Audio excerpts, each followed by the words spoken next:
everybody! Welcome back to BnB Anime. I am Blue, and today I'm here with the hopefully kind of swimmy, or like deciding that he wants to go swimming, Brad. I'm just free. Am I allowed to keep sports month? We will get into that. Oh, okay. I wrapped up the last episode before we came in here to sit down, and up until the last episode, I was totally content with my life. Oh, okay. Mm-hmm. Well, we'll get into that later on in the podcast. Yeah, we will. But first things first, how are you? I'm doing okay. I'm excited for us to discuss Free, because it's one of the first sports animes I ever watched.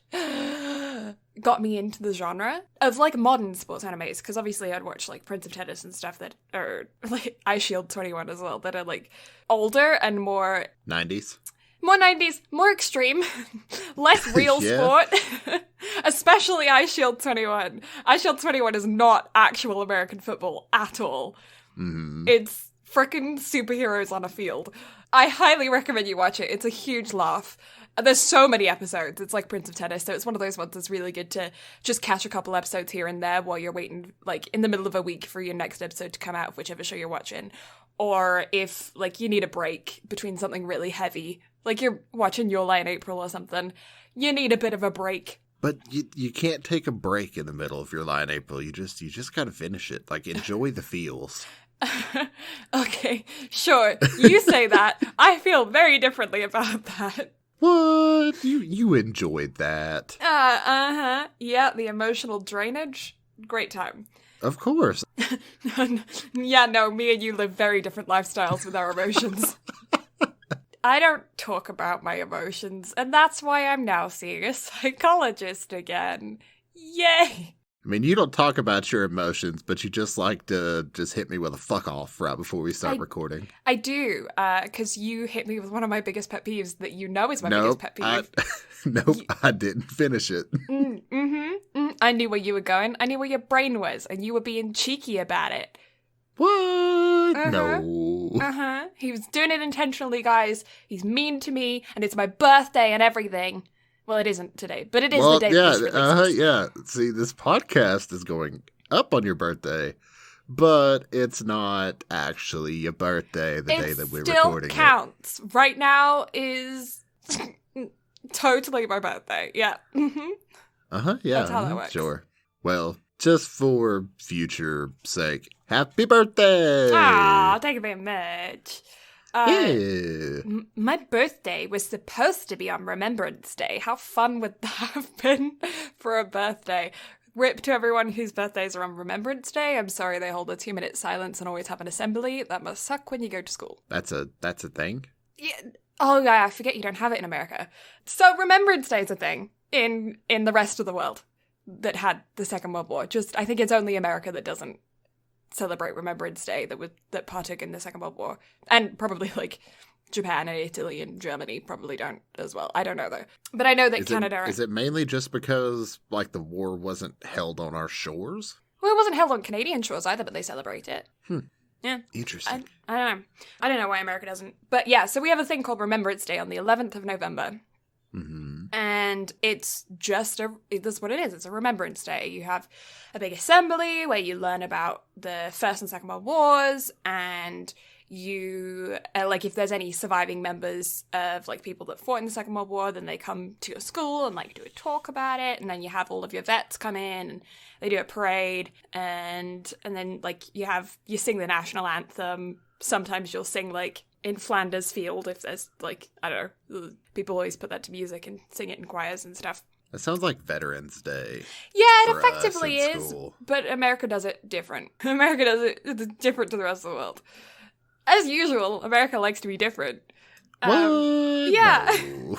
So, yeah, we have that, and yeah, that was supposed to be the day I was born. My due date was Remembrance Day, and there's a 2-minute silence that happens at 11 o'clock, because it's 11/11/11, Remembrance Day. 11 o'clock on the 11th of the 11th, 2-minute silence. But yeah, it's I don't know if it's a bank holiday. I think it's a bank holiday. Yeah, I'm pretty sure it's a bank holiday. I'm really bad at remembering which holidays are bank holidays, though, and which holidays are just holidays. Every day's a bank holiday. What do you mean? I feel like anytime I need to go to the bank, they're like, "Fuck off, we're closed," and I'm like, "Oh, okay. I don't need to deposit money. Fuck off." Fine. I didn't need to be your client. It doesn't help that there's a chain shortage here, so no one wants to take cash. That's one thing, though. My phone just buzzed. Who wants me? You have friends? No. I thought I was special being a friend, but apparently I am chopped liver. No, it's not. It's a person that's questioning about a contract, and I'm going, ew, I don't want to talk business now. Go away. Yeah, we're talking about anime. Fuck off. Yeah. Don't you know I'm in a meeting? That'd be so cool if I could just be like, in a meeting. Soz. I should make this sound so much more professional than it is. But, I mean, isn't it technically a meeting? Because we do sit out like 3.5 hours of our schedule for this shit. Kind of, yeah. I'm going to start referring to this as a meeting now. Rather than being like, oh yeah, I'm hanging out with Brad. I'm going to be like, I'm sorry I can't contact you. I'm in a meeting. I mean, just make it sound extremely professional, and it's us just sitting here and bullshitting for 3 hours. Honestly. What was I saying? I don't even remember. Something about fucking bank holidays. I don't know. Oh, yeah. What I was going to say was, now is a fantastic time to renew your mortgage. The economy is great for it. So if you're coming up to your mortgage renewal, just putting it out there, you can get some really low deals right now on interest. You know, considering the turmoil that America is in right now, the fucking stock market is through the roof. You know, that doesn't Which is surprise very me. odd for election times, because typically election time shit dips hard. Like the entire week of the election, shit typically tanks. But looking at everything, and more specifically like my 401k at work, that shit has grown this week. Fun. When's Thanksgiving in America? The last Thursday of November. So let me look at my calendar. The 26th. So it's the day before Papa's birthday. Nice. Yes. I don't know what was relevant about that. I was just curious. I don't really know much about American Thanksgiving. It's an excuse to get fat. That's it. Like, Americans need a reason to fucking eat a bunch of food. Makes sense. That's all our holidays are, but this one doesn't involve drinking. You know what I find strange? Mm-hmm. And I know it's like a capitalist society pushing forth purchasing shit that you don't need, but kids these days, all those kids these days. Those damn kids. Those dang kids, get off my lawn. Yeah, we sit here and we act like we're that old. I know. I feel like I'm that old sometimes, to be honest. But I mean, tell me about it. What I was going to say was that kids get presents on holidays that I never got presents on now. I'm sorry, what? They get presents on, like, Easter. I mean, it's not necessarily presents. I mean, you get an Easter basket. Yeah, like sometimes. Chocolate. Yeah. I only ever got chocolate on Easter. Is it an American thing? Am I saying that it's a kid's thing, but it's actually just an American thing that you get, like, pajamas and knickknacks? I mean, no. Like, whenever I was growing up, you would just get a basket that had candy in it. Yeah, okay. That's what I had. Kids these days are getting fucking pajamas and shit? Yeah, they get, like, I guess what it is that people are saving up their, like, necessity purchases. So for kids, like, pajamas, fun workbooks, I don't know, little things like that, you know, things that you would normally buy pretty regularly. And instead of giving them to them just, like, on a one-off, just, it's a Thursday, I went and picked up some new pajamas for you here. They save them up. I'm sure this isn't the same for every family, but it's very common out here. And they save them up, and then they give them to them on, like, Easter, and then Canada Day, and then frickin' Halloween. You get little presents, too. And I'm like, Excuse me? Yeah, when I was a kid, I got presents on my birthday and Christmas, and that was it. Yeah, like that was literally it. That was me. Yeah. Like, I would never get anything any other time of the... What the fuck? Yeah, and, like, you go around to, like, Walmart and, I don't know, other big, like, superstores and stuff like that. They have specific, you know, in the entryway of Walmart, where they have, like, the greeter, and then on the way out, but also kind of on the way in, by the tills, they have that section of rows of things that is always changing with their seasonal stuff. Mm-hmm. Those, if you keep your eye on those, they change depending on the season, have like Valentine's gifts for kids and for like not just like romantic things to give to your partner. It's like, oh yeah, you want to give your, oh, it's Valentine's Day, kids get new pajamas. Oh, it's Valentine's Day, we're gonna get you a brand new notebook or a new, I don't know, teddy bear or something that is for, they're marketed at children. So people must be purchasing them, otherwise they wouldn't sell them. What? Why? Yeah, I know. Why? I don't know. Well, I'm at a loss. I mean, capitalism, so I get it. Yeah. But it doesn't make sense to me. well, doesn't that make, like, your birthday and Christmas then less special? Like, if you're getting presents so frequently? Yeah, like, that's kind of it. Now, But like then, a new notebook or something, like, if you're a kid that's in school, I get it. You know, it's a nice little thing. Like, here's a fresh thing to write all your shit in. But, like, anything outside of that, though. it kind of makes sense, though, because if you think about it, Christmas has gotten so far to the point of people buying so many expensive and extravagant gifts on Christmas that the little gifts that we used to get now seem mediocre and unsatisfying, especially considering if they're getting those more frequently, then Christmas has to be an even bigger deal every year to make it still special. So that's why kids are getting like iPhones and laptops at Christmas, whereas when I was a kid, I got like a secondhand skateboard. Congratulations, I found this at the secondhand shop, you know? Mm-hmm. I don't know. Yeah, because Like, all my shit's friends just- used to get so it's much getting stuff. out of hand.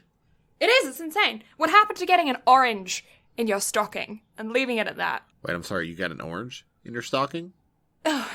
Is that okay? That's probably another European thing. Oranges aren't native in Europe, right? So Oh, okay. back in the day, in like the 40s and 50s, maybe even pre that, I don't know, something that was really extravagant and really expensive and really unusual was to have an orange. Because they're not native in Europe, you don't eat them, not common. And so at Christmas time, kids would get gifted oranges because it was like candy. It was like a treat. So now, you know Terry's chocolate oranges, the chocolates? Uh-huh. Yeah, those are based on that tradition. So there used to be a Christmas chocolate, Terry's chocolate oranges, that would come out at Christmas to be like, you don't want an actual orange in your stocking because we get those all the time now. They're common. So we made a chocolate orange for you to still have to continue the tradition. Huh. So, yeah. So in my family, we always gift each other a Terry's chocolate orange guaranteed in the bottom of our stocking. # not spawns. In the bottom of our stocking every year. And it's very common, I think, in the UK for that to happen. It's a very standard gift for people to get because of the history of it, the chocolate orange. Well, the orange originally, and then the chocolate orange. I had no idea. Yeah. I would always get, like, gum and pencils and stuff in my stocking. Mm-hmm. But that was because I've always been one to chew on things. That's always been one of my nervous tics. Mm-hmm. So, chew a lot of gum. Yeah, I had this grey zip-up sweatshirt, jumper, cardigan, and it had a rubber zip. Like, the tab of the zip was clear, sparkly rubber. Mm-hmm. You bet your fudge that every time I wore it, that was in my mouth. Of course. Like, how could Yeah. you not? It was so chewable. Or, like with my hoodies, the strings, Yeah. I'll end up just chewing on those. Mm. Like, I don't... Aglets. The little end bits, are they called aglets? Those have a name? Yeah, they do. I think it's an aglet. Excuse me? I have no idea how to spell it, but I'm pretty sure it's an aglet. Correct me if I'm wrong, somebody in the comments or whatever, but I'm fairly certain it's an aglet. Huh. I have learned something. Anyway, do you want to go swimming? It's November. No, I don't want to go swimming. Not even inside? Indoor pools. Indoor pools cost a lot of money. That's true. I don't want to pay for a Y membership on top of everything else I'm having to pay for right now. Why? Sorry. MCA? YMCA. Yeah, no, that makes sense. But no, I could totally go for a swim. I want to go swimming too. I'm so bad at swimming. I'm really, like, that's one of the things that I really want to get better at. Uh-huh. Learning how to swim.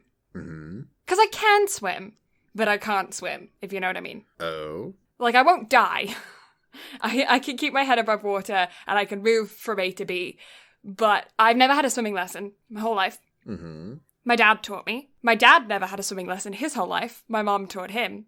My mom never had a swimming lesson her whole life. My granddad taught her. And my granddad was thrown into a lake as a child and was like, go for it. So... You see, that's how I was taught to swim. Just yeeted me into the deep end of the pool. It's like, fucking figure it out. Yeah. So, yeah, I have no technique. No technique. And I have no stamina when it comes to swimming. Like, I'm really not very good at it. I'm really slow as well. I'm real slow. I challenge you to a race. You'll win. Easy. I'll still be at the starting line and you'll be doing laps. Like, easy. No question. You see, it's weird because... As I say all the time, in an unironic fashion, your boy's fat. But whenever it comes to water, I have stamina. Mm. Like, I have some really good swimming stamina. Yeah.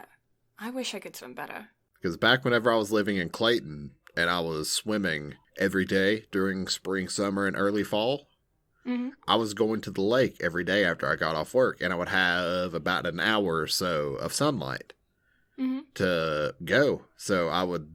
go to where I would cross the little ropey thing that would go past where I couldn't touch anymore. Then I'd swim out to the middle of the lake to the buoy and back just multiple times. You've just come across one of my biggest North American word pet peeves from being a Europe. A toboggan? Nope. Well, that's one. That's absolutely one that you're just wrong on. Because that's wrong. But you call it a buoy, right? Uh-huh. It's a boy. Buoy. Boy. Buoy. So that makes me cringe so bad. That gets into, like, the bones in my body, and it's just... Ugh. Hey. I just figured your brain would just go there. No. Mean. What? No. He's pulling on my hay is for horses pet peeve that we spoke about in a previous podcast for those guys at home that aren't entirely sure what you're going on about there. Yeah, that is Blue's least favorite phrase. It is my least favorite phrase, and it's one of those ones that immediately hits my anger nerve. You know? But yeah, those two are two of my biggest pet peeves. Boy and hay is for horses. Just automatically... get me in. Do you have any of those things that just automatically just make you so quick to anger? No, not really, just because I'm not one to actually just get legitimately angry over simple things like that. One thing that does get on my nerves, though, is short texting. I believe we've spoke about this prior. Have we? I thought we had talked about this on the podcast. Maybe I just wasn't listening to you. That's about the usual. Aw, I listen. Uh-huh, yeah. I'm listening right now. Sure. But yeah, like short texting is just one of my biggest pet peeves. Like thanks, so what, like putting THX. Right, okay. Or you. You is one of my biggest pet peeves. If you just put the letter U. Ooh, yeah, I've never been one to short text. I just haven't, just not naturally. Well, I mean, just in general, like even whenever I'm texting, I'm sure you notice this, like my punctuation is to a T. My capitalization always has to be on point. You don't like to punctuate anything. No, I don't punctuate anything. I'll type out full words, but I don't punctuate. Unless it's like 15 exclamation marks, then no. Yeah, like if you're trying to like express a point, then yes. But otherwise, no. No commas, no nothing. It's... No. There are times whenever you'll message me and I just want to go through and proofread it, but I'm like, don't do it. Don't be an asshole. Honestly, you could do it, but it's never going to change. I know it's not going to change. I would literally just be doing it just to be a dick. So many people I know, though, are like writers or editors, or people like that, especially in my Discord server and stuff, are like people that do that kind of stuff for a living. And so I'm texting like everyone, and everyone's responding to me. Perfect. You know what it is, though? My anxiety. This is what I'm going to say. Whenever I get a text through that's ended with a period at the end of it, I feel like you're mad at me. I don't know why. My brain just goes, that's a harsh sentence because I put a period at the end. Why? I don't know. My brain's just like, nah. Because it's just like you can be like, hey, with a period at the end. And I'm like, what do you want? What have I done? I'm so sorry. Whatever it was, I didn't mean it. That's where my brain goes immediately. So I feel like I have to be super casual with my messaging so that nobody thinks that I'm mad at them. Overanalyzing everything. Right. Oh, you know what I learned today? Ooh, what'd you learn? There's a specific gene that you can test for in your body that's a stress and anxiety gene that is passed down, like, as genes work through children. So you can actually get tested to figure out if you are more inclined towards a stressful, like, you're quicker to stress because of a physical gene throughout your body that could just be, like, genetically passed down and there's nothing you can do about it. It sucks to be you. My kids are fucked if I ever have them. Like, damn. Poor bastards. So, yeah. Super curious now as to whether or not I have that gene. I kind of want to go find out. So, I guess we should move on to the news. Oh, I have to tell you a thing that I came up with. Okay, have you heard of the ad campaign from Twix bars? A while ago, I think it was like a couple years ago, they ran an ad campaign where they had like two factories next to each other and left Twix bar was like fighting right Twix bar. Uh-huh. Do you remember that campaign? Yes. Yeah. I think they should have gone so much further with this ad campaign.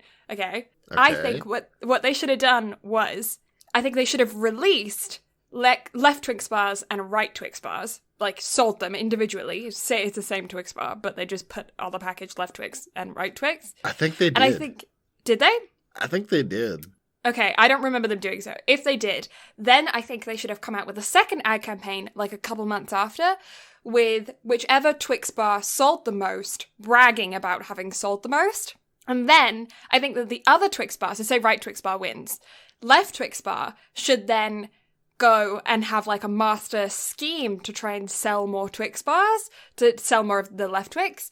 So they then go and make an Instagram page and a Twitter of like the Twix bar. And because it's left Twix, they're like, I don't know, really high end and rich and living this luxurious life. And so there's like Twix bars next to pictures of like toy Lamborghinis and on the beach sunbathing and getting it like on a red carpet and like really luxurious high end stuff. And then hopefully you'd see left Twix bar sales go up. And so then right Twix bar would then release their own Instagram page and they would have like woodsy, earthy, like I'm just a explorer kind of like yogi vibe as opposed to the luxurious high-end vibe. And then you create two of them to have their own Twitters and then they would start like beef with each other, right? And so like the drama that's happening in the news and like the YouTube circuit or in like, I don't know, like between the Kardashians or something, they would take that drama and replicate it, but with Twix bars. And then whichever company, I don't know which company owns Twix, but say it's like Nestle, I don't know who it is. But then they get all of the other chocolates involved and they start their own Instagram pages as well. And you create this like circle of chocolate influencers that are having like all of this drama and beef where they take the drama that's happening in like the YouTube scene or whatever and they replicate it with the chocolate bars or they just create their own drama. And then they get released like baby Twixes at Halloween and stuff and have like baby daddy drama, but with like chocolate bars and it's just the Halloween minis. Like how funny would that be if they went and made this whole universe and just marketed it like all this drama and stuff? I think it would be so popular and so funny. I feel like it would do well, just not necessarily like I'm trying to think of what the right word to describe that would be. I think it would definitely be a risky campaign. I don't think so though, because you're putting money into advertisements anyway. And I think so it would be... if you make it like a running narrative, like people aren't stupid, so they would see it, and I think the vast majority of people would appreciate stuff like that. I do too. I think after we saw how well Wendy's did with their campaign of kind of being a bitch on Twitter, yes, calling people out and stuff, I think it's still unusual enough to go that like edgy marketing route right now. And not feel like it's overdone. Because, like, if another fast food chain tried to pull a Wendy's, which I think a couple of them have, it never goes as well because what Wendy's did was so unique. Mm-hmm. I feel like there's a hole there for somebody else to do it that's not a fast food chain. And I feel like doing it with... Because Twix already has this foundation, right, that they can work off of because of the ad campaign that they ran a while ago. I feel like you could do something with that and really play it up and kind of pull in that Wendy's edgy energy and run with it and make it a full story. And people are going to be, I think, more invested in it than they are actual drama because it's just chocolate. But you can make it so juicy that people are actually interested in it as well. And if you throw shade to actual celebrities, I think most celebrities are just going to be pretty chill about it because it's all in good fun. Mm-hmm. And if you get actual drama, then, like, no press is bad press, right? So, and people would then find it hilarious that a celebrity is actually having real beef with the chocolate bar, right? So nobody's gonna try and pull anything. Yeah, like, everybody wins at that point. Exactly. I do think that there would be a portion of the public that would find it distasteful, but I think that portion would be so much smaller than people that are finding it amusing.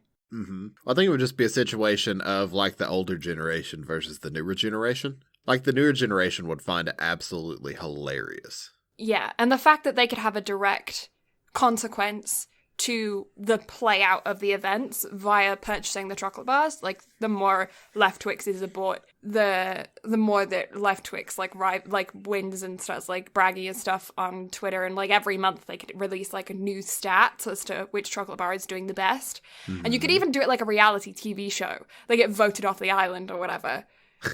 Depending on how many chocolates are sold.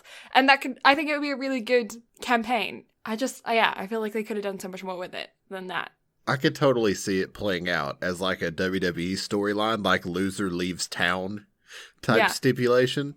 Yeah, and then all you do then is you then just have like a already voted off cam or whatever of like, you know, on those things where they vote everybody off, but they still want them as part of the thing, so they keep them on and just like film little bits of them on the already voted off island or whatever, or on the already out of town island or whatever. So you still keep the chocolates in the loop, and then you could do stupid things to like pull them back in, and then have like a season 2. So you could take a break from the campaign because obviously it's not a campaign that you're going to want to run constantly, and then just have a season 2 of it. But then you could also do like an espionage type scenario too, where like say Right Twix loses, so they have to disband, but then a spy sneaks in and like starts mixing in like Right Twix. Yeah. So that it's like, which one's which? Which one's which? Yeah.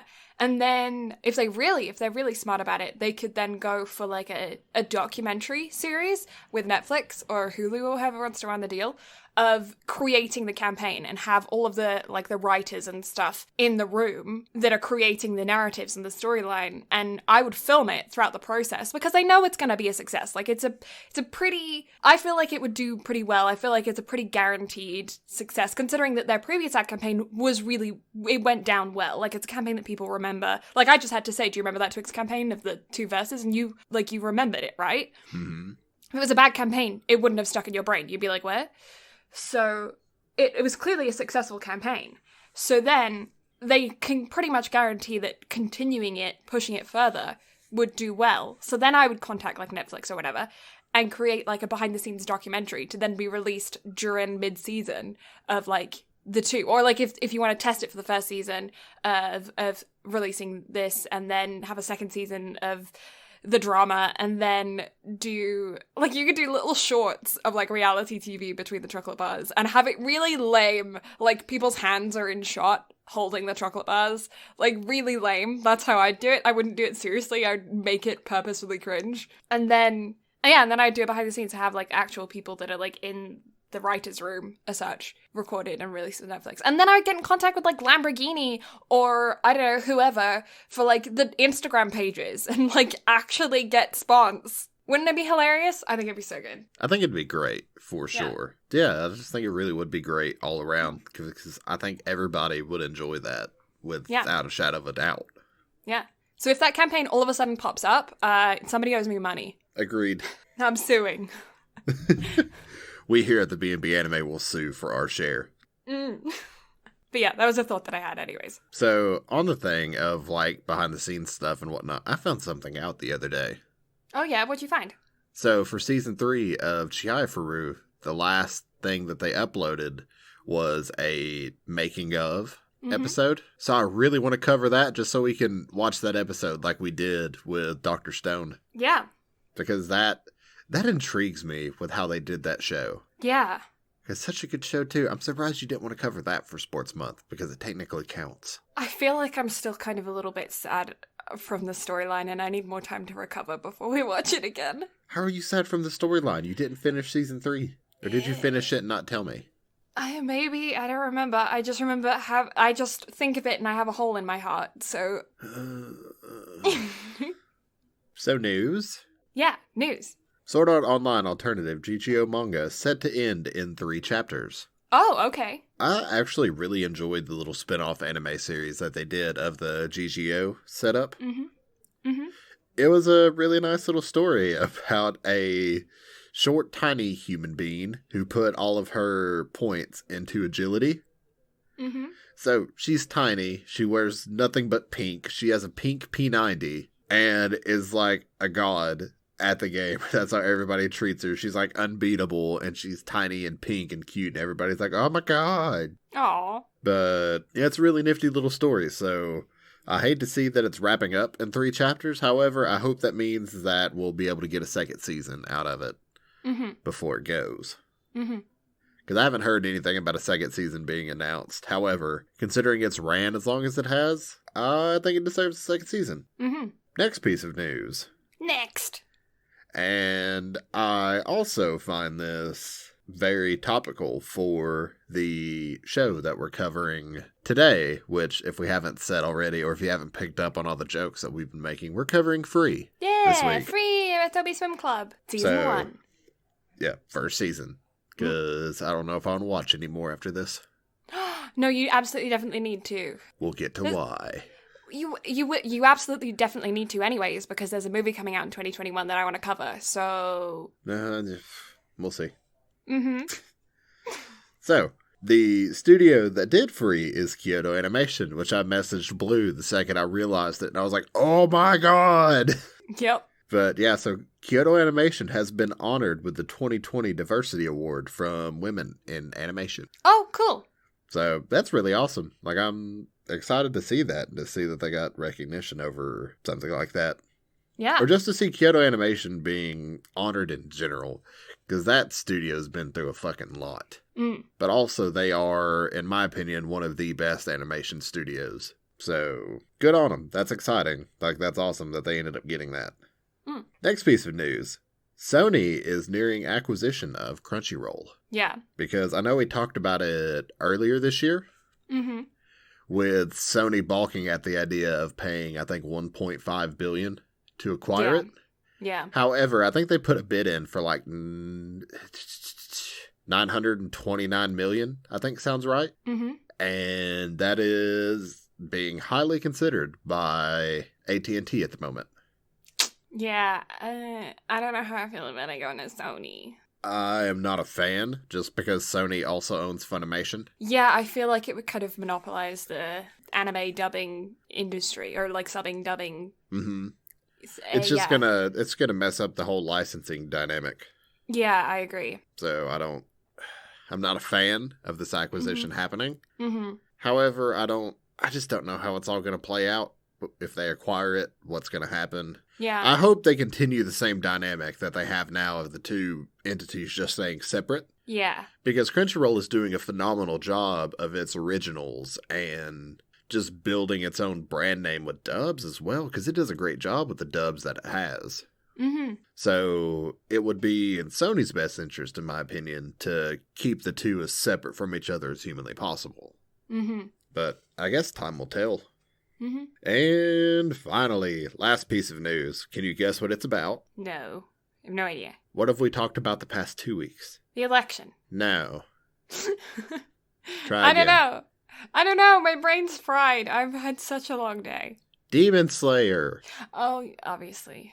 Demon Slayer is back in the news again by breaking more records. The movie. It has officially grossed over 15.7 billion yen and is currently sitting as the 10th highest grossing film of all time in Japan. Fun. It's been out for 2 weeks. Yeah. That's unreal. But I'm so excited. They need to license that shit here in the US sooner. Yeah, I want to watch it. I want to watch it it now. I want to watch it in Canada. Yes. Yes. I don't even have a movie theater near me because I live in the middle of nowhere. Yeah, I kind of want to take back what I said before we started recording about wanting to come sleep on your couch. I live in the middle of nowhere. And it also snows a lot there. It does. There's a blizzard that's due on my birthday. Happy birthday? Happy birthday, Blizzard. I got a Wait, birthday Blizzard. Are we talking about the DQ kind where they just turn the cup upside down? I wish. I mean, technically, there's a lot of ice that's involved, just less of the cream. I mean, hey, just go outside, put some chocolate syrup. You'll be fine. Oh, have you heard of, like, the frozen maple treat? I think they have a name. Maple Pops, I don't know. Like, things that Canadians do. I mean, anything that involves the word maple, I can see Canada doing anyway. It's not just maple, it's maple and snow. Okay, get this. What you do is you go outside when it's frozen, when it's all cold outside and snowy, and you make a little indent in the snow, and you take a bottle of your favorite maple syrup, and you pour it in the snow, and it'll freeze, and you stick a stick in it if you want to, or you can just pick it up and eat it, and it's like a frozen maple treat, like a little snack, like a little candy. But you see, in my brain, I did not envision that as a snack. I just imagined you putting, like, a 2-quart divot in the ground and just pouring an entire bottle of maple syrup into it. Yeah. So it turns into a giant maple syrup popsicle. Why not? Have a bucket of maple syrup that's frozen. Or, okay, this is really fun, but it has to be really, really cold for this. Uh-huh. You take boiling water, like really, really, really hot water. Oh, I've seen this trick. Yeah, and you go outside in like a minus, I think it has to be like minus 15 at least, but we normally do it when it's around like minus 30. And you put it in a bucket and you throw it and it just goes poof and turns into steam. It's so cool. Yeah, I really want to watch that happen in person. Yeah. I think that'd be really cool. It's super cool. Also, I've been really jealous here lately. Why? Because our foreign exchange student that lives in Norway, she has been going to see the Northern Lights up in Northern Norway, and it makes me so jealous. Yeah, you can see them from here too. Well, aren't you special? They're a pretty regular thing here. They're not as bright as they would be up north. If you were like in the Yukon or Northwest Territories or something, they'd obviously be a lot stronger, but you can see them as far south as Alberta. I just want to see cool shit. The Aurora Borealis. I don't ever get to see cool shit. Yeah, but like you don't have frostbite warnings, so that's fun. You just gotta make sure to wear a toboggan, mate. No, even with a frostbite warning, you'll get the tips of your nose off. You also gotta wear a scarf with your toboggan. I think it's normally we get to it's pretty average to get to a 15-minute frostbite warning for any exposed skin, and last year we got to a 5-minute frostbite warning with any exposed skin. So what I want to know is, who's the test dummy for this? I think it's just the wind chill. They measure the wind chill and go off of that. Somebody has to be the test dummy for this. Like, somebody has to go outside and just stick an arm out. And once they see frost forming, like, oh, nope, stop that. Stop it. Coming in. There was a girl in my school who ended up getting frostbite on both of her feet. Really bad. Oh, shit. Yeah. She lost some toes. It's pretty common. You see, like, guys, especially, like, old guys that used to work on the patch back in the day before they had, like, health regulations and shit. Mm-hmm. You'll see them with, like, half an ear missing or the tip of their nose kind of looking funny. It's pretty common. So that's all the news. Okay, let's go to the background then before I give a quick rundown of free Iwatobi Swim Club. So, this one's a little bit different than most of the stuff that we've covered so far. Free was not based off of a manga. Hold your horses, guys. However, it is a sequel to a light novel called High Speed. Ooh. It was a light novel that ran from July 8th of 2013 to July 2nd of 2014 for a total of 2 volumes. The first season of the anime that we're covering today ran from July 4th of 2013 to September 26th of 2013 for a grand total of 12 episodes. It was, of course, done by Kyoto Animation, which we have discussed prior. Yeah. So if you want to check out some of their works, by all means. We got Violet Evergarden, K-On! God, I want to watch more K-On! Let's do that. Sports Month is canceled. We're just going to watch K-On! For the rest of the month. Sports Month. You still have no earthly idea what I've thought about this. Like, I refuse to say a word until we got into this. I know. I don't. So I'm sure your anxiety is through the roof.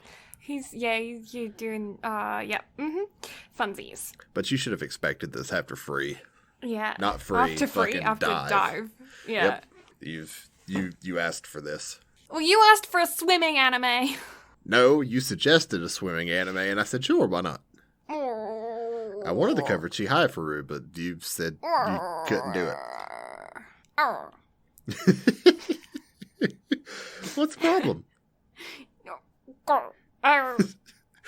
Grr. I'm being vicious. Really scary.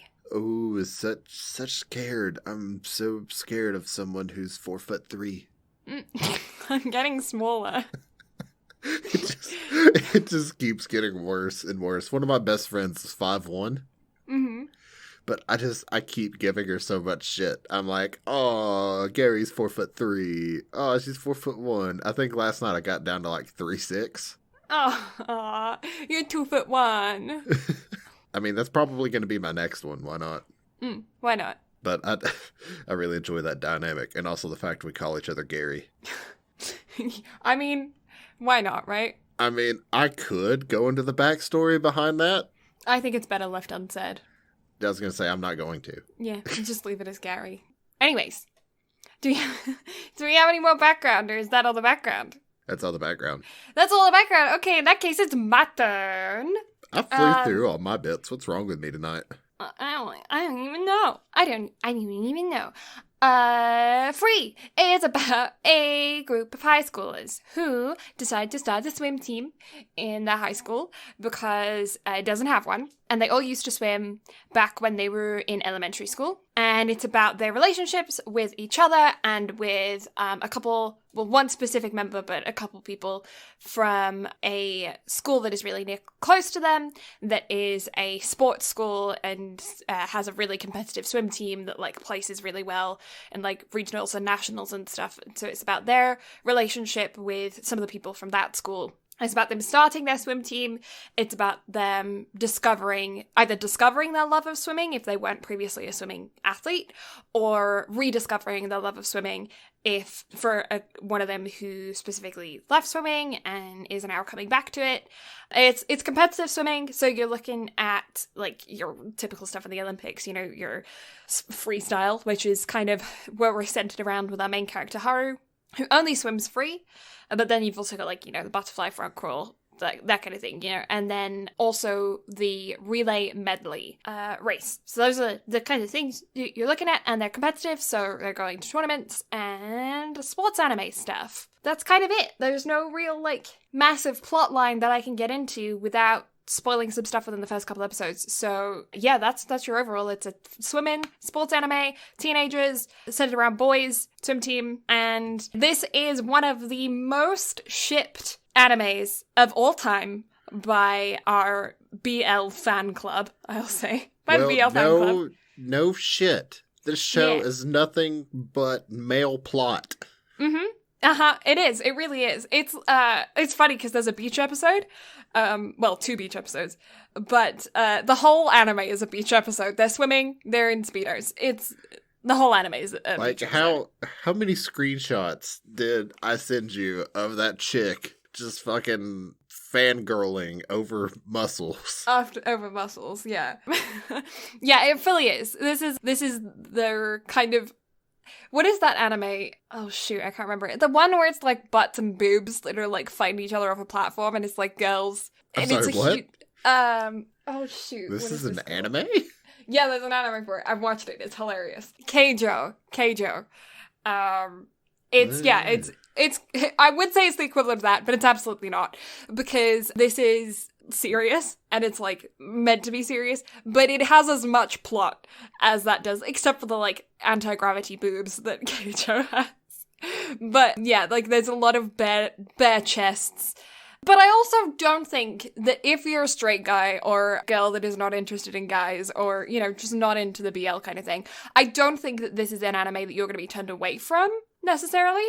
Because although there is plot, it's still a sports anime, and they have to be unclothed to that extent because they are swimmers, and swimmers are unclothed to that extent, if that makes sense. Honestly, they were more clothed than I thought they would be, with it being a swimming anime. Yeah. Like, I just expected Speedos. But no, it was like UFC shorts. Yeah. Hardly any Speedos. There's quite a lot of humor surrounding it as well. Like, they did make sure that they're pretty aware that there's a lot of plot in this anime. Mm-hmm. But anyways, that's your overview. So, spoiler chicken hats on. Chicken spoiler hat things? Yep, one of those. Because we're going to get jumping into it. Or should I say, let's dive right in. I hate you. Episode 1. Reunion at the starting block. Second year high schoolers, Haruka Nanase, and Makoto Tachibana bump into their old friend, freshman, Nagisa Hazuki. They used to be in the same swim club when they were in elementary school, but they decided to, but they ended up like on their separate way. Well, Nagisa is like younger than them, and then they went to middle school differently, and so they kind of all got like split up a little bit, except for Haru and Makoto. But both of them stopped swimming. But they decide to go revisit their old swim club when they hear that it's getting torn down. Kind of to relive some old memories, and also specifically to retrieve a trophy that they won in a relay medley race when they were in elementary. However, they're kind of worried about digging it up without the fourth member of their relay team. But Rin Matsuka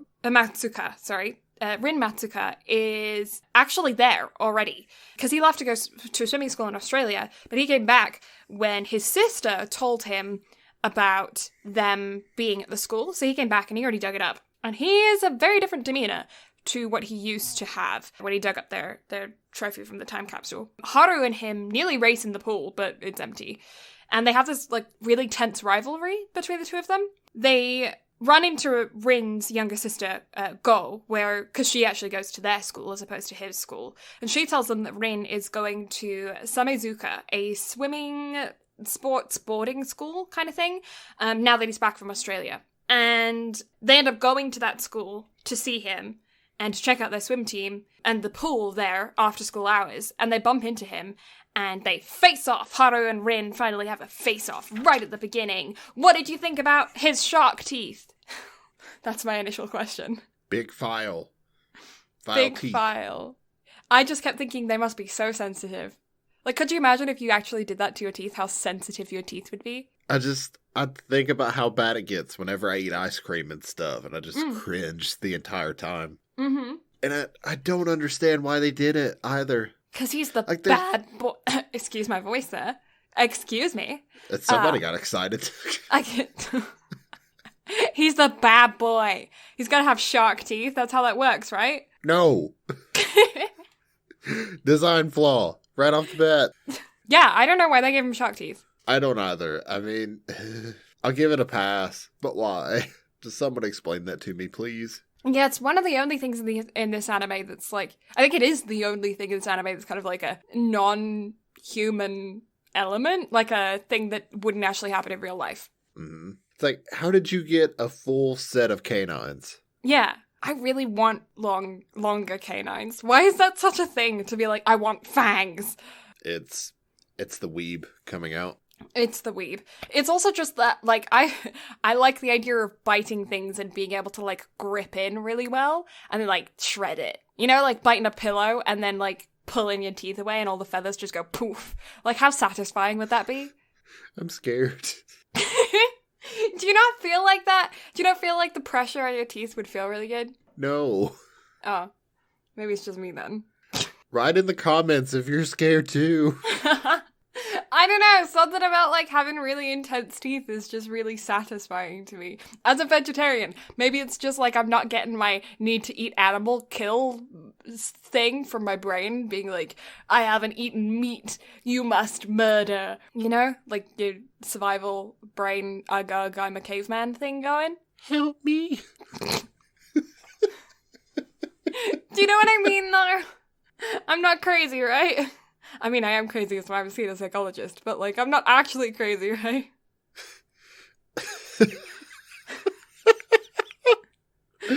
The way that was phrased. I mean, I can't sit here and say that I relate, because I do eat my fair share of meat on a regular basis, so I am used to just tearing through things. I will say, it is satisfying to, like, open stuff with your teeth. So I get it. Yeah. Or, anything help you feel like I agree.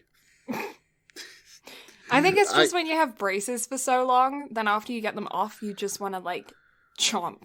I can definitely agree with that. I had braces on for fucking ever. Mm-hmm. Then as soon as I got them off, I was just like, steak. Yeah. Yeah, see, that feeling never went away for me. I still have that feeling of, must bite. You know what's so satisfying to bite? Paperback books. Explain yourself. Well, because you bite them and your teeth sink, but they don't sink that far. Or were you like, why did you buy a paperback book? Where's the explaining coming in? I don't know why I've bitten paperback books. I like to bite things, and my teeth end up hurting if I don't bite stuff really hard. Stay away from Blue. Stay away. Don't want to get bit. Stay away. Yeah. Also, don't buy her books. No, I won't bite. I don't bite good books. I bite every manga you get has to pass the bite test. No, it's I've only done it once or twice, okay? It's not every Thursday, time to bite a book. It's that's what you made it sound like. Just every time you get a new paperback book, just chomp. No, I don't do that. Although that would be a great way to be able to identify them because of my dental imprint. So no, that's mine. How come it's yours? No, you didn't write your name on it. No, but I did bite it and my dental impression's on it. Right? It would have been great to use as a kid. No, but, I don't know, Spanish dictionaries and stuff. Sorry, Spanish-speaking people. I don't know why I bit your dictionary. But, I don't speak Spanish. Did you hope to absorb knowledge? Just chomp on it suddenly be I just got curious. Yo hablo español. I just got curious. And gave it a bite. I don't know. The level of curiosity there. It's like you do things on impulse and then you think, that was really stupid, why did I do that? But by then it's already done. No, just me? Okay. I am so pleased right now. The indent on my leg from my pants kind of looks like the Union flag. Sorry, what? Nothing. I'm sorry, what? It was just, nothing. It's fine. I'm just having an ADHD day. What were your initial impressions of Free, anyway? I want to go swim. You want to go swim? That was your first impression. It's mine's I wish I could swim. Do what? Mine's just I wish I could swim. I mean, I could teach you, just like I can teach you how to play tennis. I think I'll have more success swimming than tennis, but yeah, sure. But I mean, your love for Prince of Tennis outweighs your love for Free, so therefore... I should be better at tennis. Yes. However... Dun, dun, dun. I don't think I will be, because I have noodles for arms. Noodles. Mean... You can't even deny it. Ramen. Udon. Yakisoba! Episode 2, Memories in the Distance. The day after the race, Nagisa suggests that they start a swim club at school, as there is an old unused outdoor pool that's really dilapidated and disheveled. And so they go in, they get their homeroom teacher, Miho senpai, that's not it, sensei, thank you, brain, for getting there eventually. Miho sensei's help, but they actually call her Miho-chan most of the time. Which humors me. Yeah, they're best buds with the teach. And they get her to help them out because they need a faculty advisor. And now they just need one more member. What? Go, worried about her brother, joins as a manager so that his old team can hopefully help him back on the right track. Because she actually finds out that he didn't join the swim team, even though he's now at a swim boarding school. After Australia he came back, he didn't join the swim team. And she's like, what's going on? Makoto runs into their old coach, who tells him that the reason behind Haru quitting swimming wasn't actually because Rin left for Australia like he had originally thought it was, and he just got demotivated and didn't want to swim anymore. It's actually because Rin came back during a holiday, and they raced each other, and Haru beat Rin, crushing Rin's spirit and making him say that he didn't want to continue swimming anymore. So Haru felt so guilty for hurting his friend and his former teammate that he decided to quit swimming himself so that he couldn't hurt anybody else. Because he is just a bean. And I think it affected him more than it would have affected somebody else because of the fact that he just swam to swim. He didn't have any, goal, whereas Rin wanted to to get to the Olympics and had like this big goal in mind, whereas Haru just swims free because he wants to be free. Like, he just swims because he swims and had no real goal in mind. And so he didn't feel like it would affect him as much as it would Rin, and so he quit. Rin ends up signing up for the swim team for his school, and once he finds out that Haru has started a team at his school and that he's swimming again, and he's really unsatisfied with the win against Haru, even though he finally won after all of this time, because of the shape that Haru's in. Haru hasn't been swimming for years, he's out of shape. Well, he's definitely not out of shape, but he's not in prime optimal sports shape. Optimus Prime shape. Autobots, roll out. Boo. Boo! Yeah, and that's episode 2. What did you think of the race? The first race? Haru versus Rin. I felt like it wasn't very sports anime enough. I felt like they could have drug it out more. Yeah, that's one thing I will say, is that the events throughout this are so much shorter than a lot of other animes. It's like they're done in real time. Yeah. Which is odd. Like, none of the moments are slowed down or anything. It's just all done in real time. Yeah. Which... Or I'm just like, that's interesting. I mean, it makes sense because it's real time, but it's very non-anime. Because if you're watching something like Diamond No Ace or whatever, I think one of their baseball games, baseball done in real anime, they do it in real time because baseball games are forever. Like, I don't know, how long is a baseball game? Like, I feel like that takes like 4 years to complete. But like, moments take a really long time. Well, I mean, in Haikyuu, doesn't one tournament last an entire season? I think one game lasts a season. Is it one game or one tournament? I can't remember. I swear to God, if one game lasts an entire season, I'm not watching that show. It's really good, though. Haikyuu's I really good. will destroy it. I can't remember if like, it's a game or a that's season. Dragon Ball Z levels of bullshitting. Why do I feel like it's a game? I feel like it's a game, but it's probably a season, but in my head is telling me it's a game. It's been a while since I watched Haikyuu, though. I haven't seen the latest season. Oh my God, I don't know if that's real, though. I don't trust me on that. That's just my brain going, it's a game, but it might not be. If it is a game, I will cancel next sports month. No. Haikyuu's actually really, really, really good, and you can tell it by the ratings. I'm not the one that looks up the ratings. You are. It does well. It does well. It does well. People seem to like Haikyuu a lot. I enjoyed it. I definitely enjoyed it. And I love the little faces of the animation style. The faces make me laugh when they're all like goofy. Goofy. Anyways, we're not talking about Haikyuu, we're talking about Free. Speaking of Free, episode 3. Am I allowed to do that? Is that possible? I'm gonna say that's possible. Theoretical Dolphin Kick. The boys. The boys are trying to get a 4th swimmer to join their team, so they can enter tournaments and be like officially registered as a club, even though they needed 4 members to be officially registered in a club, but they don't have 4 swimmers because Go is the manager. And Nagisa. I can get there eventually with my vowels. Nagisa eventually ends up coming across a guy called Ray, who is a pole vaulter and a track and field athlete. He runs, but specifically he kind of does the pole vaulting thing. And he's like, hey, I want to recruit you because you're a boy with a girly name, so you fit in the group. And he is swiftly rejected. Like, nah fam, ain't it, chief? Not one of me. And so a bunch of pressure happens and him pestering him as animes happen and to go in that direction, you know, trying to, you're going to be part of my team. No, I won't. Yes, you are. No, I won't. Yes, you are. Okay, fine. I'll join temporarily while I go to a joint practice session with Samezuka, which is the school that Rin is a part of, their old teammate and now rival. I feel like I'm being so dramatic today. Are you?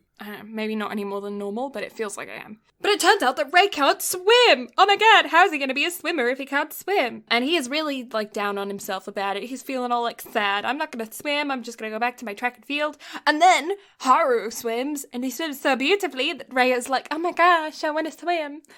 And, and a new quad is formed. Yay! Episode 3. All I've got in my head is the sound effect of him pushing his glasses up, going shing. That's all I've got running through my head right now. Anime trope number 37. Yep, just pushing his glasses. Anyway, you know what I'm talking about. If you're listening at home, you know the exact noise. Mm-hmm. Just going through my head right now. Carrying on. Episode 4. Captive Butterfly. The team starts training properly. Because they're like, we have a tournament to get to, yeah. And Ray attempts to learn to swim, but sinks like a rock. Sorry, submarine. Every time. Perhaps it's his Speedo. Outfit montage? Outfit montage. Plot for the sake of plot. Haru bumps into Rin and challenges him. And they both, like, Haru bumps into Rin. I don't know if it's Rin that challenges Haru or Haru that challenges Rin. It just kind of happens in conversation. That at the coming tournament, they're going to have a race, and Haru's going to be in his proper condition, and it's going to be a legit race as opposed to previously, and they're going to get everything settled so that Rin can finally move forward and become the athlete that he wants to be and leave Haru in the dust. Except there's no dust because everything's wet, so leave him in the splashes. So, yeah, they end up having a challenge. Haru and Ray end up having a bit of a heart-to-heart because Ray's feeling really down on his luck that he can't swim. And they end up having a bit of a heart-to-heart and kind of relating to each other. They're both kind of a little bit lost right now, just floating through the world as butterflies just flying on by. And it turns out that relating to butterflies, Ray can swim the butterfly.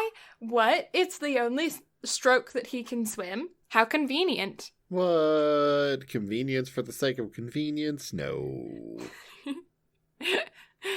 Could you imagine, though, like, going to the pool with him just to have a casual time, and the stroke that he swims is the butterfly? Like, just and like... it seems like the most difficult one out of the bunch to do, but that's the one that he just gets. Yeah, it's just like... You're just hanging around, just, like, playing with floaties, having, like, a good time, eating pizza, laughing with your friends, and you're like, hey, let's play volleyball or something. He's like, okay, I'm gonna swim to that section of the pool. Has to swim there with the butterfly. Oh. Also, Why? Don't you want to see doggy paddle be, like, an Olympic event? Because I do. I think that would be a great time. Right? I think that the doggy paddle should be added into swimming events. Who can swim the best doggy paddle? Find out next time. Sorry, I'm in a stupid mood. No, I get it though. That'd be great. Right? Wouldn't that be so fun? Watching like really grown giant athletes. men and women. Yeah, like just Michael trying to Phelps. Doggy paddle. Most decorated athlete. I think he's the most decorated athlete of all time, Michael Phelps, right? Yeah, I think he is Olympic the athlete. most decorated Olympic athlete of all time. Yeah, just seeing him do the doggy paddle. Like, how funny. That would be a great time. But also, I feel like it would be so, like, you'd be sitting on the edge of your seat, like, so intense. But it would also take so long.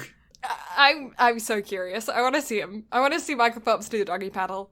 If there's a video of that somewhere, I need to find it.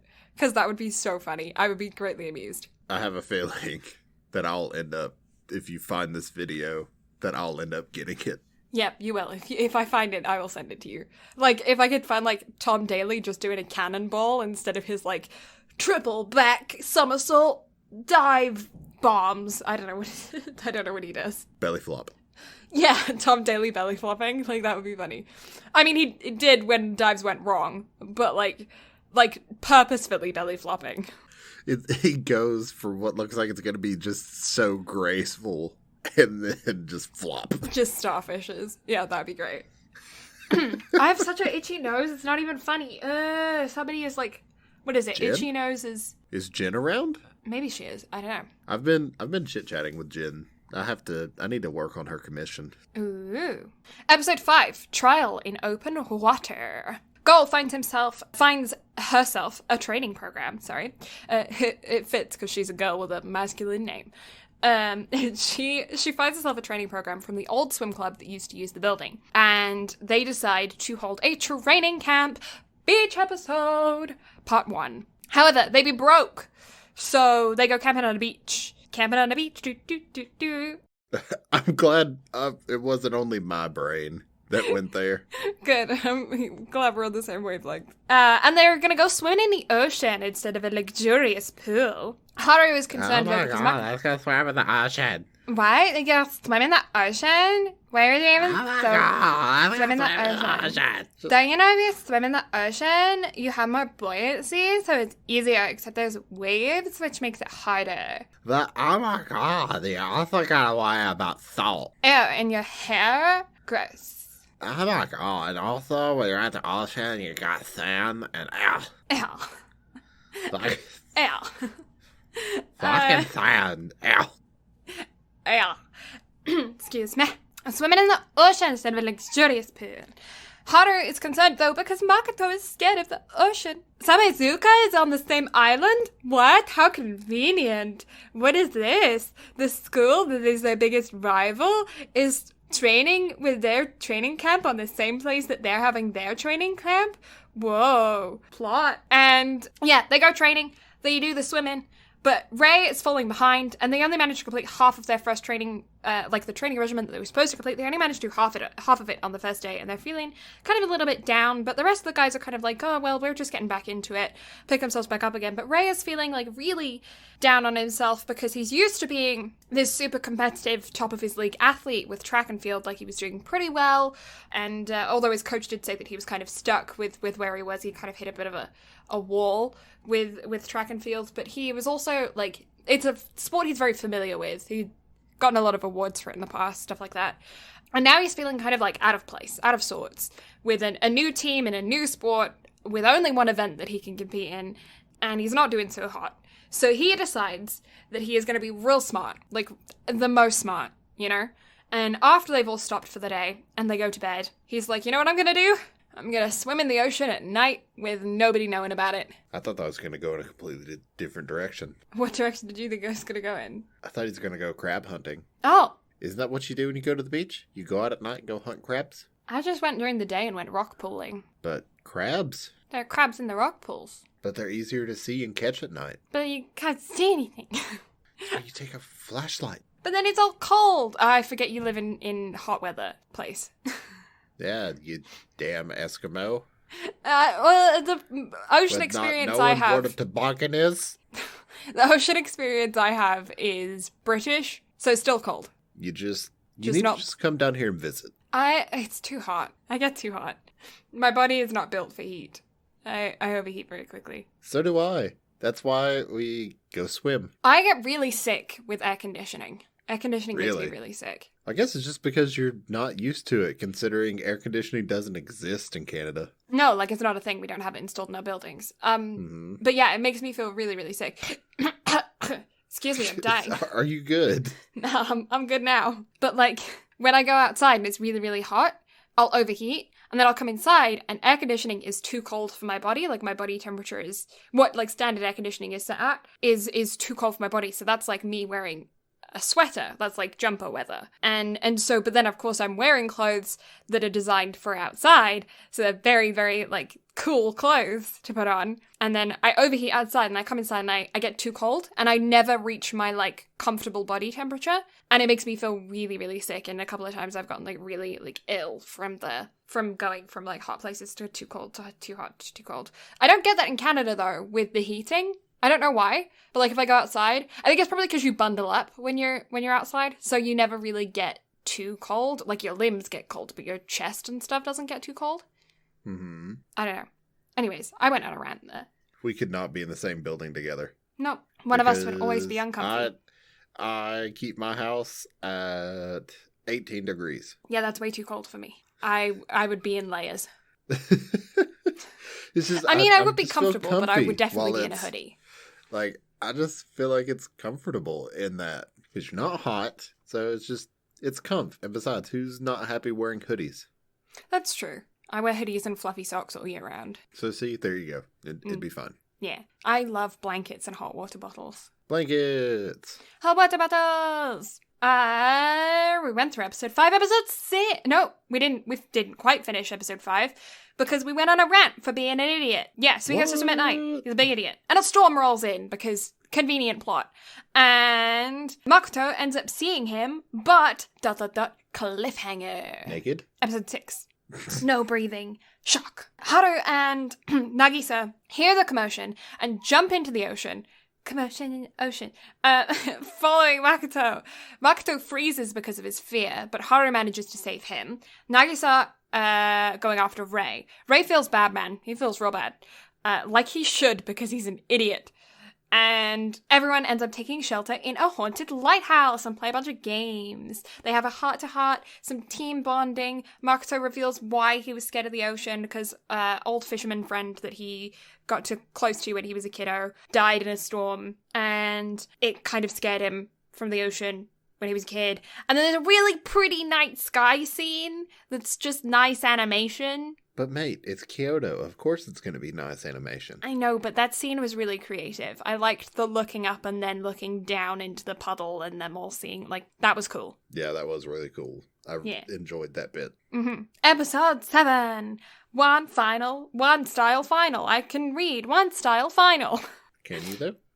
Rin tells his kohai, Nitori, about his dad and the fact that his dad actually went to the same swim school that he did when he was really young and competed in the relay like he did and had this dream of becoming an Olympian. He was doing really, really good. He was a really accomplished swimmer, but ended up getting married and having kids, and life kind of got in the way and he never ended up getting to do it. And then his father actually ended up passing away in the same storm that the fisherman friend of Makoto ended up passing away from too.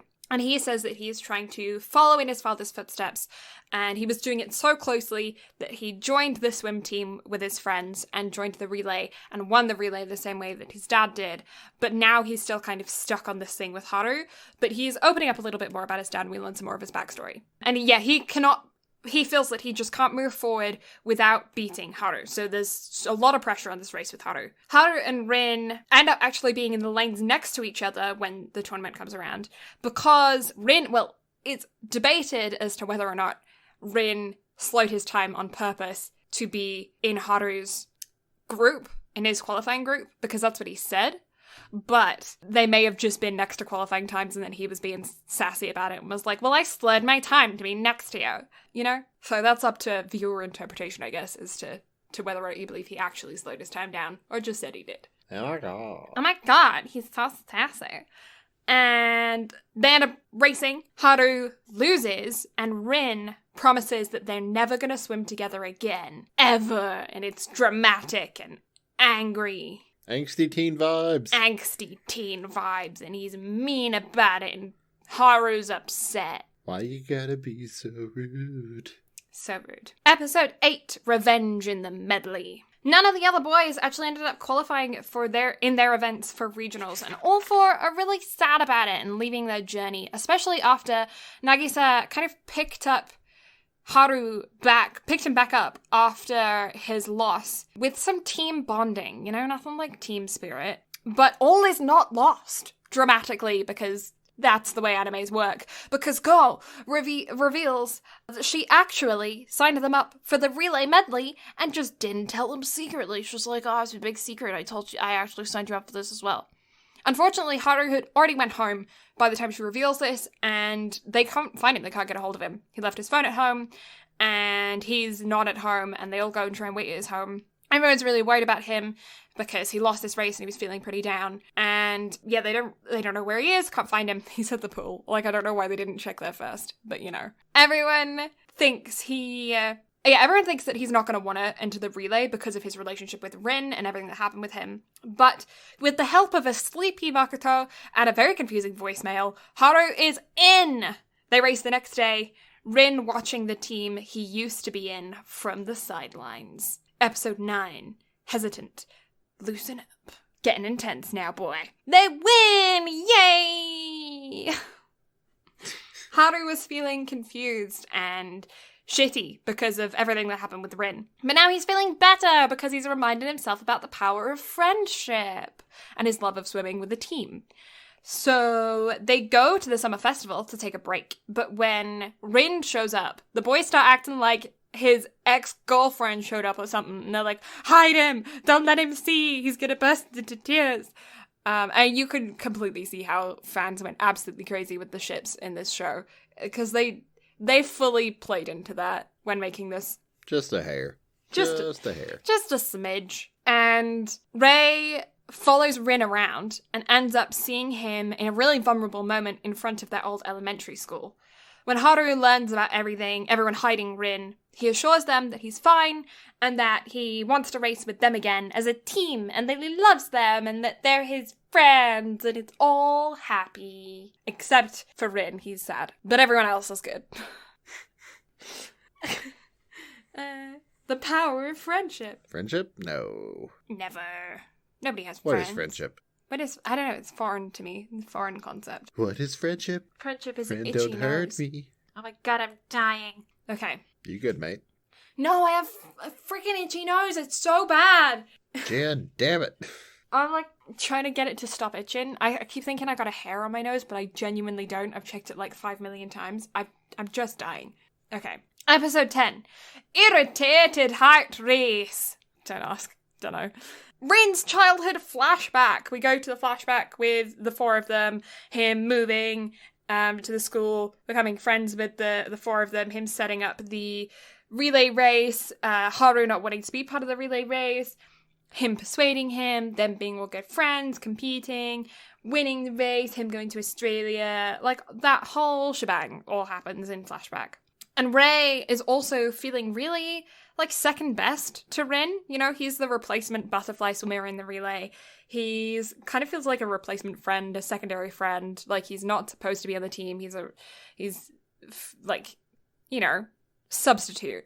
And Rin's feeling like they've replaced him with Ray. And so they're both feeling shitty about the situation. And Haru explains to Ray that Rin was the reason that he quit swimming originally, because he felt guilty about everything that happened. Then Ray ends up confronting Rin, and they have a butterfly off, but it's not swimming, it's just asserting dominance. Who is the masculinist? Who is the biggest man out of these mans? Who is the best butterfly? I'm the best butterfly. I'm the best butterfly. Episode 11. Furious All Out. Ray versus Rin continues. The team answer Ray. The team assure Ray, that he is a valued member of the team, even if he's new and the others have history. Rin versus Ray, part 2. Before the tournament meeting. Why do I feel like this could be like a series on its own? Just Rin versus Ray. It's like Rin versus Ray, butterfly off. Rin versus Ray continues. Rin versus Ray, part 2, before the tournament meeting. Like, it could be a series. It could be. They just get the spin-off series of them just competing against one another and stupid shit. Just, honestly, yeah, like we're gonna have a table tennis tournament. I'm gonna compete you in Pac-Man. Well, try and catch more goldfish. Well, you're, you know? Yeah, just an entire spin-off of that, please, thanks. That would be great. That would be really funny OVA. And, Rin ends up telling Ray that he was actually having troubles in Australia before he raced Haru. And even though he was upset in the moment, that race actually kind of in the race that caused Haru to quit, it actually kind of motivated him to keep swimming even though he'd hit this wall in Australia so that he could beat Haru. He had a goal then. And then even further, when he watched their team in the relay in their previous race, it kind of gave him back his love of swimming and his passion again. Because previously in their last fight, Ray had told Rin that he's the reason that Haru quit swimming, and it hadn't ever really connected to him before. So, Rin feels the need to explain himself to Ray. Rin, then, when he returns back to his hotel for the tournament, he's then told that he actually won't be competing in the relay with his school, and so he's not going to be facing Haru again, and he is sad about it. Episode 12, the final episode. Distance free! Rin is not doing well because of the news, and because he's not going to be in the relay, and he chokes bad on his 100-meter free, which is the only event that he qualified in regional, despite the fact that butterfly is his best race, because he wanted to focus on it so that he could beat Haru, which was really stupid. He should have still entered in the butterfly race, but okay, fine. And he reaches his limit. You know, he's reached his limit emotionally. He is done. And he yells at Nitori, his kohai, that he's gonna quit swimming, and kind of scares the poor kid. I mean, I find his voice actor in the sub really annoying, but that's just me. But yeah. Did you watch it subbed or dubbed? Subbed. Yeah, I find his voice actor in that really annoying. But I also, I understand where he's coming from. I just don't like him very much. I feel bad about not liking him. You know what I mean? I can understand that. Yeah, I get it. But yeah, he gets spooked when Rin goes apeshit. And Ray ends up telling the group what Rin told him about Haru not actually being the reason of him, like quitting swimming and hitting this wall, because he had hit this wall in Australia previously, and Haru was just kind of like the cherry on top, but actually ended up motivating him further. And he tells him that to clear Haru's head, because Haru is clearly having a hard time with Rin saying that he's going to quit swimming again. Like, it's just brought back all of these bad memories, and he's not doing well. Ray tells them that they have to race again. And they all run off to find Rin. Haru and Rin fight it out, and they have a roll in the dirt that's very shippy, that's totally for the BL fans out there, until Rin's emotions boil over and he cries like the shark-toothed swimmer he is. And the team pick it back up again with the power of friendship, and they race with him in the team, winning. But of course they're disqualified, absolutely, completely correctly, because he's not from their school. He's also not the teammate that was on the list. So even if he was from their school, he wasn't on the sign-up sheet as to him being the member that's supposed to compete. So I'm fairly certain they would have been disqualified even if he was part of their school, because he wasn't the name written down. But they win, but they're disqualified. But it's okay, though, because everyone's happy. And Ray is motivated to become as good as Rin. He wants to be as good a teammate as Rin. Well, not as good a teammate, because he was a pretty bad teammate, but as good a swimmer as Rin to help out his team properly. And Rin's captain wants to get him swimming on his team like that. And now he's kind of cleared his head and cleared the air. And the season ends with the two schools having a joint practice and everyone being friends and rivals, rather than just rivals. And that's how the season ends. Do I even need to say it? You didn't like that he competed in the race, and you wanted it to be Ray, and you wanted them to win? I could have cared less if they won or not. Just the fact that they put him in there after all of that shit. But it's the power of friendship. The power of friendship is bullshit. Like, that was garbage. Not happy with that? No. Who would be happy with that? I liked it. But then I'm a sucker for, like, a bad guy turning good plot. So I am fully aware that that's, like, a big bias of mine. Well, I'm fine with him turning good. But why? Why would you put your... Like, they worked their ass off for that situation. Not only that, but Ray... I do feel really bad all for of Ray. That shit. Like... Yeah, Ray kind of got shat on a lot. That last... Because episode 11, they're talking about, I just want us to compete as a team. That's all I want. And they were all so happy. And then Ray just willingly gave it up for Rin, and then they lost their chance to go to nationals. Yeah. I don't know. There's a couple really... Free is pretty cliche. At least the first season is. I can't really remember much about the next, what happens. I know that there is a season, I think it's a season, maybe a movie. I think it's a season, though, of them when they were kids. So you get to watch the flashback, basically, but, like, in a full season. Mm-hmm. And I think that is one of them. It's been a long time since I watched it, to be honest. So I don't remember much about what happened after this. Mm-hmm.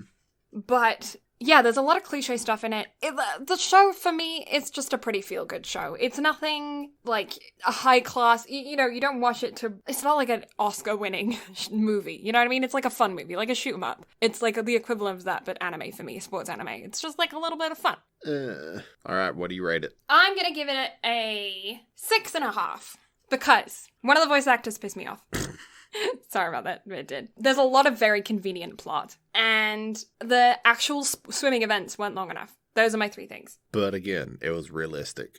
It was realistic, but when I'm watching a sports anime, I do like to see some sports, and I feel like for a sports anime, it's pretty light on sport. But it's slice of life anime with sports elements. That's true. Slice of life about sports.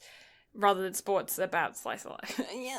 But you know what I mean? I want more... I get what you're saying. I Yeah. understand completely. What about you? You know, before episode 12, I was right there with you. You know, I was like, 6 or 7, somewhere in that ballpark.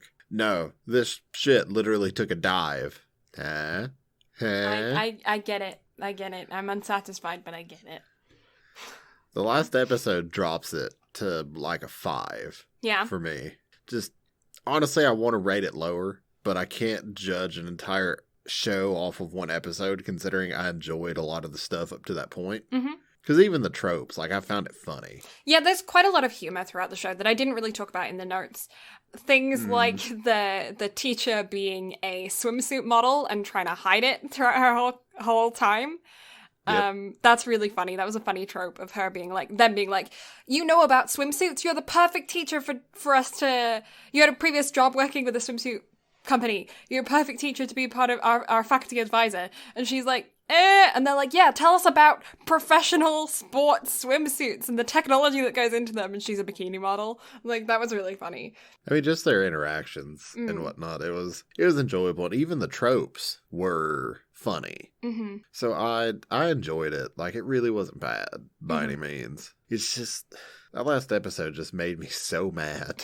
The last episode makes me want to watch more because it just immediately makes me want to watch them in their third year of high school and to watch them win and compete at nationals and do really well and then go on to the Olympics. You know, that's how it makes me feel, is like that this is a stepping stone for their career.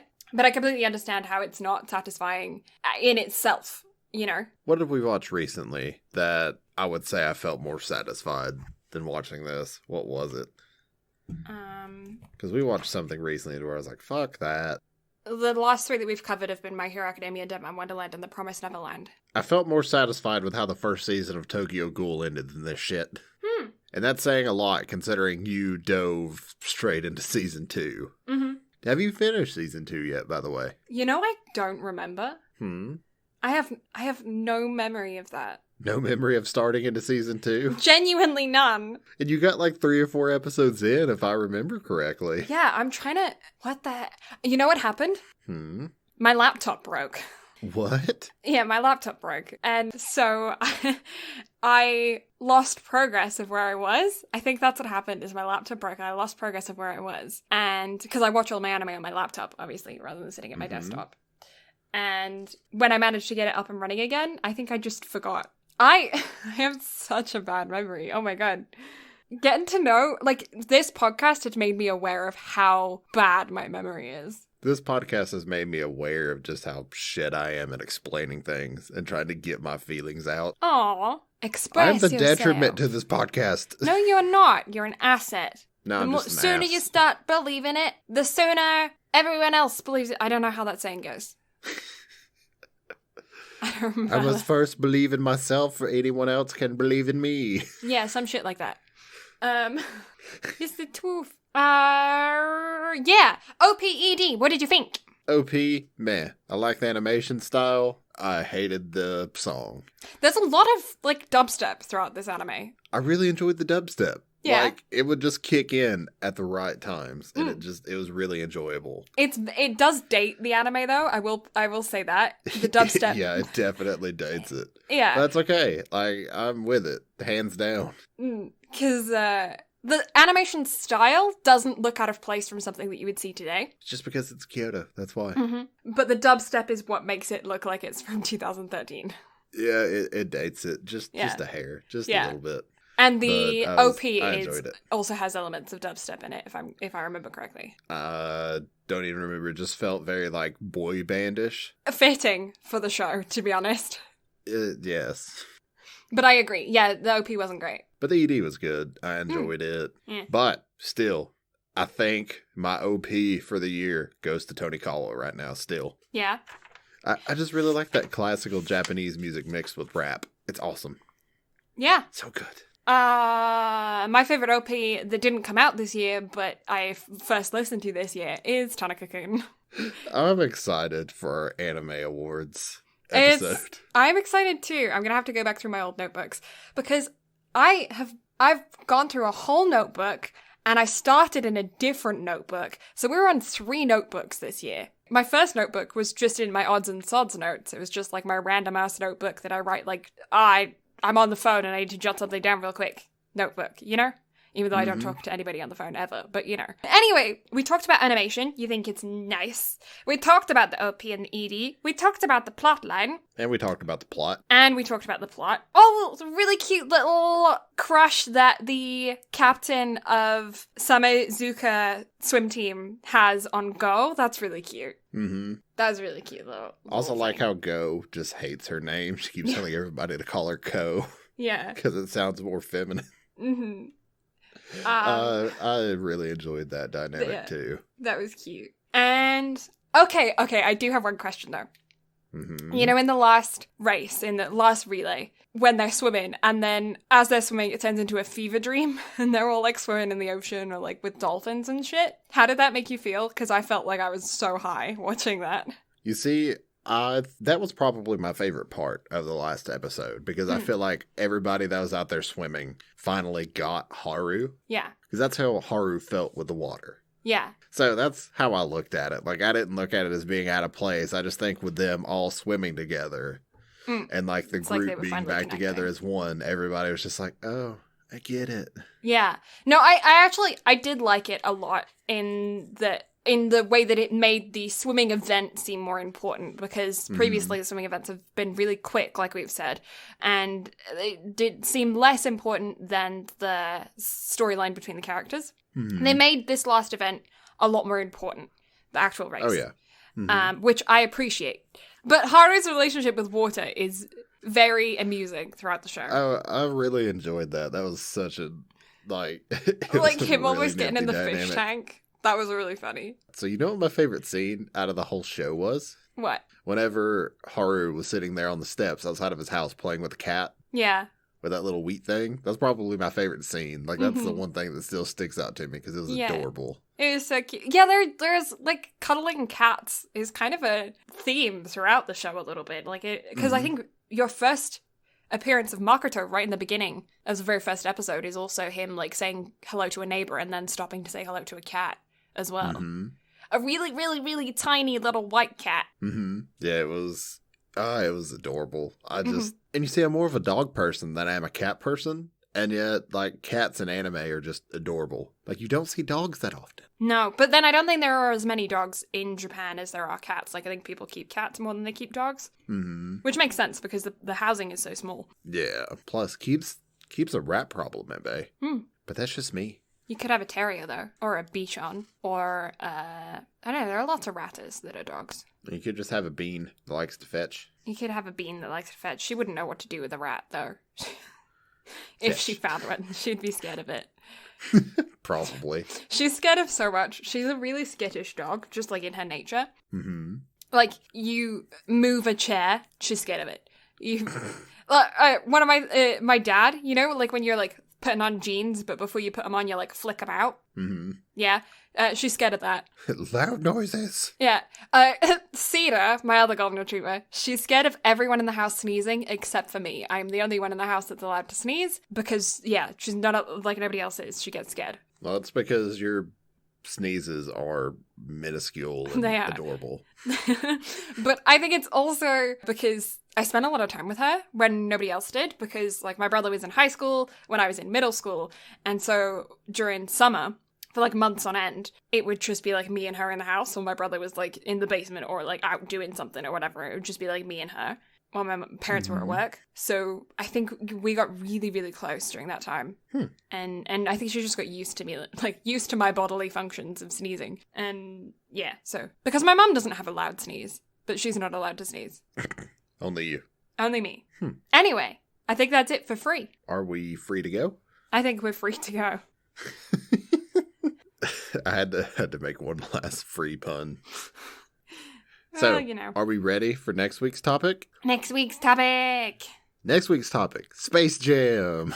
Space Jam. Katakana basket! Yeah, basketball. Yeah, but basketball with magic. Space Jam. Space Jam. Yeah, it is. Yeah, Katakana basket next week, which is a sports anime? What? Show about basketball? About sports? Fuck, no. It's a sports with a question mark anime. This is, Kurokuro Basket is kind of like Shield 21, like we were talking about earlier on, with the sports, but anime-ified. Very much so. See, I started this back whenever we were trying to backlog for this month. So I think I'm already like 5 or 6 episodes in. And I'm still just sitting there going, what the fuck is this show, man? Like, what the fuck? Yeah, it's one of the most well-known sports animes. I think it got a really good start off the bat because Slam Dunk was a really good, like, it was a really well-known anime when it first came out, and it's kind of like a classic that a lot of people really enjoy. And so when there was another basketball anime coming out, I think people really, like, jumped on it. So Kuroko no Basket is known pretty well in the sports anime community. Yeah, I'm intrigued to watch more. The show still has me confused as all hell. It's certainly something. Yeah, let's put it that way. So, plugs? Plugs! So, you can find the absolutely lovely Blue Lavender on Twitch whenever she decides to end her hiatus, Monday through Saturday at twitch.tv/Blue Lavender, except for Wednesdays and Thursdays because we podcast those days. You can also find her on Instagram and Twitter at Blue Lavender STM, where she posts stream updates, artsy photos, Bean photos. She also has an Instagram specifically for Bean at the Best Tilly Bean. Yeah! She's also on YouTube and TikTok at Blue Lavender, where she also does artsy things occasionally. Occasionally, yes. And if you like my friend and co-host Brad, you can find him on Twitch. He's streaming way more regularly than I am right now. You can find him at Brad Carter Gaming. He is also Brad Carter Gaming on Instagram. So if you like his face and you like some memes and stuff, you can find him over there. He also runs our social media for the podcast, which is at BnB Anime on all of the socials. So if you want to comment on anything that we've done previously, or today's episode, or if you want to suggest an anime for us to watch in the future, if you have an answer to a question that we've asked throughout the podcast, or if you just feel like giving us a chat, just having a chat with us, then you can do so in those DMs on the social media. Or if you're not on the social media, but you're listening to us on YouTube, hit us up in those comments. YouTube, we are exact same thing as we are on all of the socials at BnB Anime, BnB Anime. And we also have a website, www.bnbanime.com, where you can find a picture of our faces. So if you haven't put yet a face to the voice and you feel like doing so, you can do that on the website. We've also got an About Us section, more about voice acting stuff that we've done, other projects that we've done. You can see some of our art stuff, because Brad also does some art stuff as well. He does the digital art while I do the traditional art. And we also have some friends of the show on there, as well as an archive of all of our previous episodes is on our website and on our YouTube channel. So, yeah, you can find us on all of those. So, thank you all so much for listening. Blue and I greatly appreciate it. Next week, Kuroko no Basket! As Sports Month rolls on. It's not officially getting canceled. I know, surprise, surprise. Sugoi! But yeah, so check that out next week. Until then, we'll catch y'all next time. Bye-bye! Bye!